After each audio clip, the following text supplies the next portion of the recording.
Afternoon, chaps. How's it going? I hope everyone had a splendid weekend. I spent the time looking into an activist who... I read this story last week. I found it fascinating and I thought I should make a video about it because, like I've said many times before, it appears that common sense ain't so fucking common anymore. I stumbled across the woman last year on the BBC. It was woman billboard removed after transphobia row. And all the fucking billboard said, which is quite astounding if you think about it. She literally paid to make a point to mount a billboard on the wall which said woman, noun, adult human female. Cost her 700 quid and it was removed because an LGBT activist complained that that the campaign represented a hate group. Which, even if you're extremely pro-LGBT, I'm a libertarian and I definitely am. I'm more pro-LGBT than I think the vast majority of Republicans in the United States and probably a lot of Conservatives in England, because at the end of the day I think that everyone has to have agency over their own body. So in that regard, I don't really care. I'm certainly not aggressively pro-LGBT because I'm not gay and I only know a couple of gay people. I'm not passionate about it. Maybe that's because I'm a bit of a selfish twat, but it is what it is. However, it goes beyond your own agency if you start aggressively attacking my freedom of speech. And as I've said before, my fucking rights do not end where your feelings begin.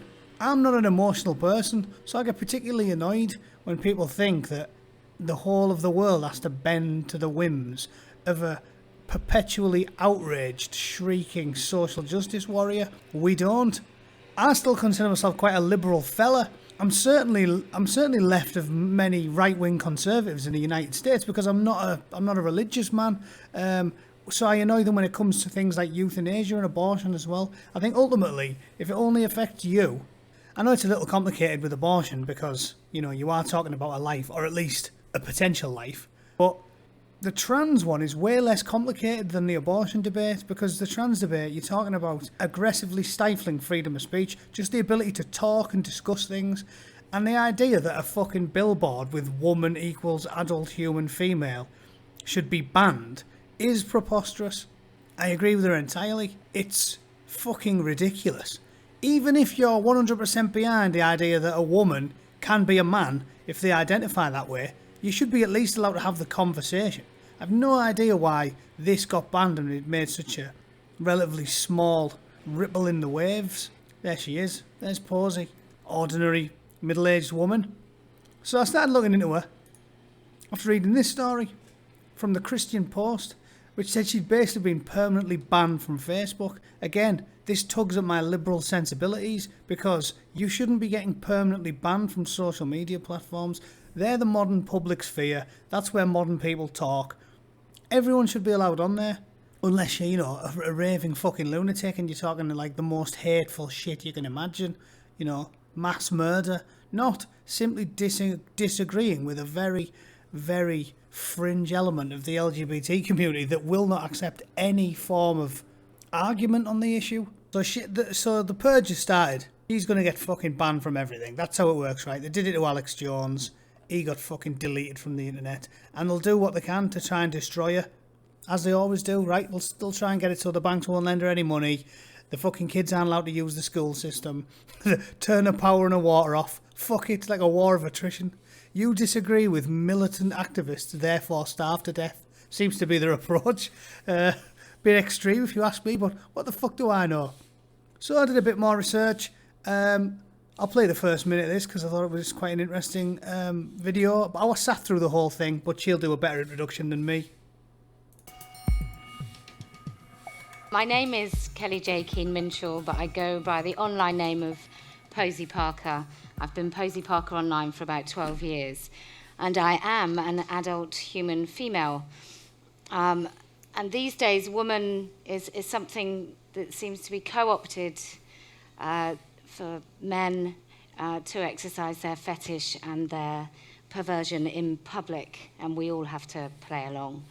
So back in 2015, in the United Kingdom, we elected David Cameron as our Prime Minister, and this was following a Liberal Democrat Conservative government, and nobody thought it was going to happen, and lots of women, including myself on the left, were quite aghast that we had a Conservative government. And so we joined this big online forum called Awesome Lefty Women. It might be amazing, I can't remember. And it was about 200 people when I joined, and it quickly grew to about 20,000 women. And it was very exciting, and we talked about what we were going to do, whether or not we'd try and become councillors, how we would make sure that the Conservative government wouldn't cripple our NHS, decimate our school system, ruin our public services. And there was a real feeling of desperation amongst women in this group. And it was lovely, and we talked about politics. And then something very strange happened. And these women talking about politics and not even talking about our families very much were joined by people who identified as women. And they looked a little more like this. And their discussions were more about their soft focus portraits and how beautiful they were. And what was more alarming than these men coming into women's groups and demanding that we treated them as women and didn't talk about politics at all, but talked about themselves, their underwear, their tights, their stockings. So, as you can see, Posie is what is commonly known in this day and age as a TERF. A TERF is a trans-exclusionary radical feminist, and for those that don't know the term, it's basically the feminists who are very, very radical feminists, not just your average everyday feminists like I'm sure most women are, and probably most men in the first world, right? We're more than happy for women to drive and educate themselves and do whatever they like. But these ones, TERFs, as you might expect, because they genuinely don't like men, a lot of them, they don't view trans women as women. I don't swing as far into this ideology as they do, because I don't hate women or men. But you can understand why, if you're a woman, especially if you're a woman that's been a victim of abuse or rape or something, you can understand why they would be extremely alarmed if a bloke doesn't even get surgery, just starts like wearing a dress. Because if they're in an all-female space, I mean, seriously, if you're a woman that's quite nervous around men, and one of them rocks up in some area where you used to feel safe, like, say, the changing rooms at a swimming pool, and a big hairy-arsed fucking geezer walks in with forearms like Popeye and big veins in his neck, and he's just wearing a dress, I can imagine that would be extremely worrying if you're a woman who's nervous around men. So there's quite a significant number of TERFs, and they're just one of these many groups that are destroying this whole intersectional movement, because at the end of the day, they're all trying to claim that everyone can stick together to fight against the nasty white men. But how do you get, like, radical TERFs to be good friends with radical trans activists? It's physically impossible, because they've got polar opposite aims. It's so logical, isn't it? It's the same with, like, radical, very, very devout Muslims are never going to be friends with the gay community, the LGBT community. It's not going to happen. And I've said it before, that's the big, obvious speed bump in the road to me as to why you're going to struggle with this intersectionality movement, because loads of them are just polar opposites. You will never get radical trans activists to be dead good mates with TERFs. It's not going to happen. And I'm not as aggressive as the TERFs are towards the trans community, but I definitely see their point. Definitely. If you just got to try and have empathy and put yourself in the shoes of the women. Again, if you were a woman that was a victim of abuse or something, and you're worried and nervous around men, and they start just saying, oh yeah, anyone, don't have to have your cock off, don't have to get hormone blockers, don't have to do anything, you can just stick a dress on, put some lipstick on and call yourself fucking Maureen. They've got to be very, very alarmed when they see someone like that coming into their changing rooms or following them into the fucking... Think about it, even if you're in... What if you're in a woman's shelter and you get a big hairy-ass geezer waltzing in there? It's going to... A lot of those women might have issues with that. And I think any fair-minded person would say, yeah, maybe they've got a point. What about this one? Karen White. Anyone know about that? Karen White legally still a man, but put in a female-only prison because he said he was a woman with a cock, right? Dresses as a woman, 52 years old, has not undergone any surgery and is legally still a male. She was transferred to Newhall Prison in West Yorkshire, and during a 3-month period there, she fucking raped 2 other inmates. Are you taking the piss? As fucking Bricktop would put it. That is a fucking bite. No one thinks that's a bit of an issue, right? Does that make me a hateful person? I've already spelled out my liberal credentials. I'm not bothered about trans people. If you were a bloke and you want to identify as a woman, I don't have an issue with that. But you've got to have the debate. I mean, this is a real problem, and I can understand tens, if not hundreds of millions of women being worried about it.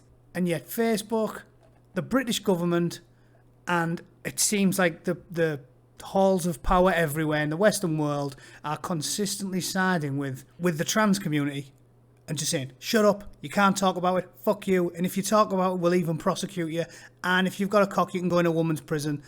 Fuck off. Call me a bluff old traditionalist, but I don't think any woman with a 10-inch throbbing clitoris and fucking biceps like Garth, I don't think they should be getting locked in a cell with some vulnerable women. But what do I know? Maybe I'm fucking mental.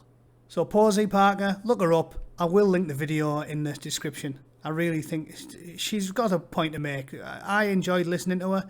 I agreed with about 70% of what she said.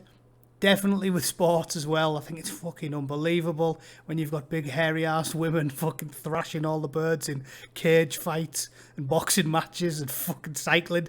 It's mental. If you've got... The best one of them all is Hannah Mounty. I'll just have to show you that. Hannah Mounty... again, right, I consider myself ever the centrist. I don't have a problem with trans people, but I don't think they should be allowed to compete in sports.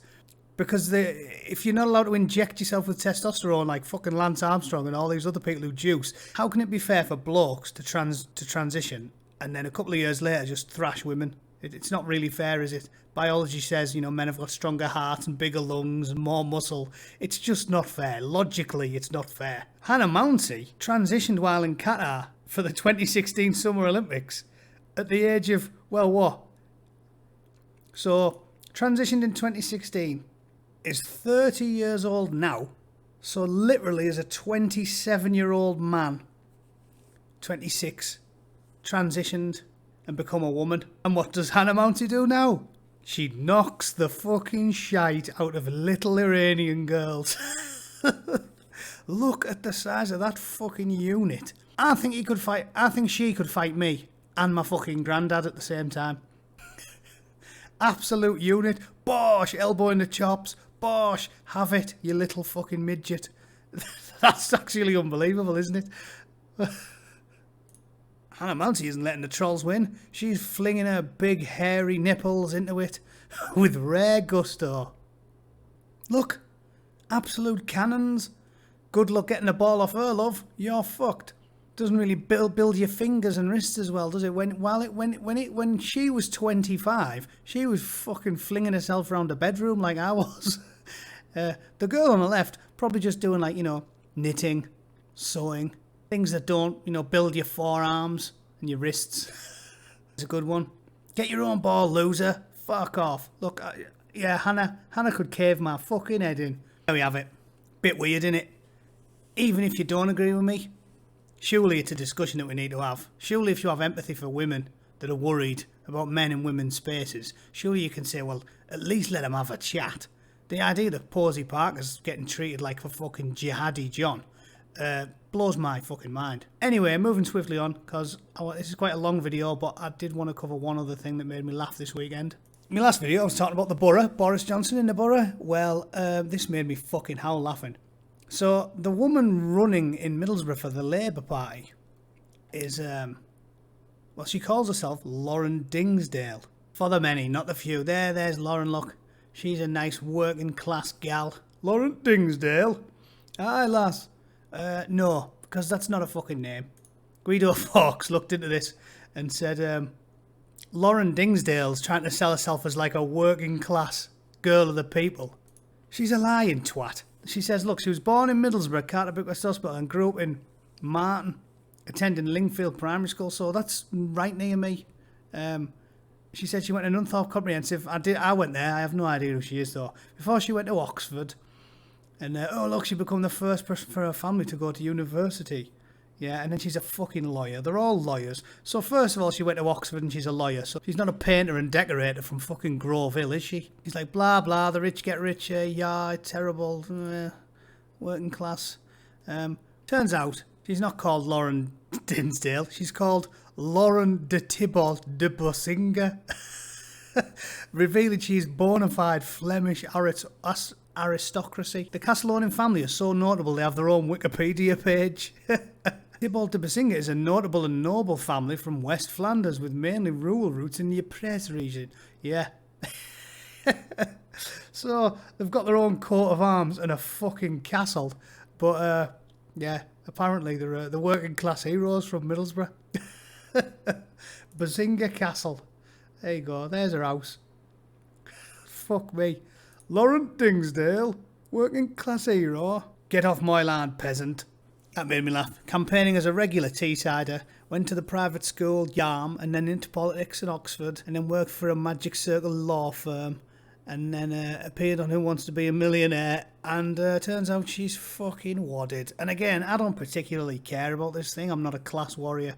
But again, don't sell yourself as some form of far left class warrior. Lived in a cardboard box off Linthorpe Road. You know, that Monty Python shit. Where they try and outdo each other with who's got the least money. Like only the middle class arseholes will do. Try and compete just because they think poor is cool. We lived in Boxing Road and ate nothing but grass. No, you didn't. You've got a castle. You fucking dippy mare. So yeah, if you live in Middlesbrough, I mean, I'd never entertain voting for the Labour Party while that fucking crazy grandpa's in charge. Albert Steptoe if he was fucking taken to an indoctrination camp in China. But fuck me, if there's one candidate you know for certain is full of shit before you start even reading, it's Lauren de Thibault de Bosinga, priced on a bike. Anyway, that's it. Cheers. See you later.